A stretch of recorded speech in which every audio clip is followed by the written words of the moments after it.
mula sa lungsod ng Iloilo. Ihahatid ni Gertrude Tan ang 24 oras basta Visayas. Ang pinakamainit na mga balita sa iba't ibang mga probinsya. Gertrude.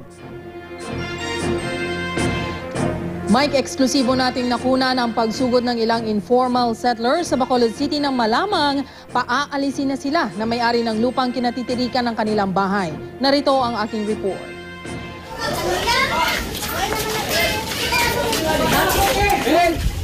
May bitbit pa ang mga tubo. Ang ilang informal settler nang sumugod sa bahay ng may-ari ng lupang tinitirhan nila sa Bacolod City. Pinapaalis na kasi sila at plano pang ipasara ang nag-iisa nilang daan sa lugar. 45 baril naman ang bitbit ng may-ari ng lupa nang harapin ng mga galit na residente. Natigil lang ang gulo nang dumating na ang mga otoridad. Kinumpiska ang baril ng may-ari at dinala siya pati ang mga residente sa istasyon para mag-usap-usap. Sa huli, napagdesisyonang ilipat sa relocation site ang mga informal settler. Sa bayan ng San Enrique dito sa Iloilo, halos natapyas ang nguso ng asong si Cooper matapos sagain ng kapitbahay. Kwento ng amo, pinagbintangan daw si Cooper na kumain ng alagang manok ng kapitbahay.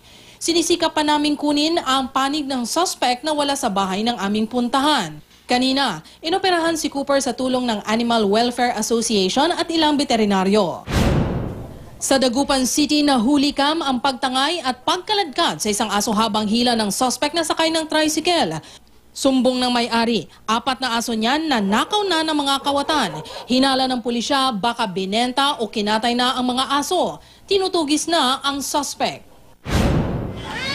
Ang panawagan para sa kapayapaan idinaan ng mga taga-Cotabato sa pagpapalipad ng saranggola. Libo-libong kabataan, guro, kawani ng gobyerno ang nakiisa bilang bahagi ng Mindanao Week of Peace na ginunita rin sa Cagayan de Oro City.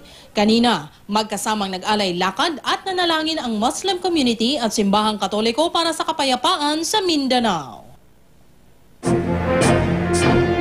Yan ang mga balitang ating tinutukan sa iba't ibang panig ng bansa. Ako po si Gertrude Tan, 24 oras Western Visayas. Maraming salamat, Gertrude Tan, ng 24 oras Western Visayas.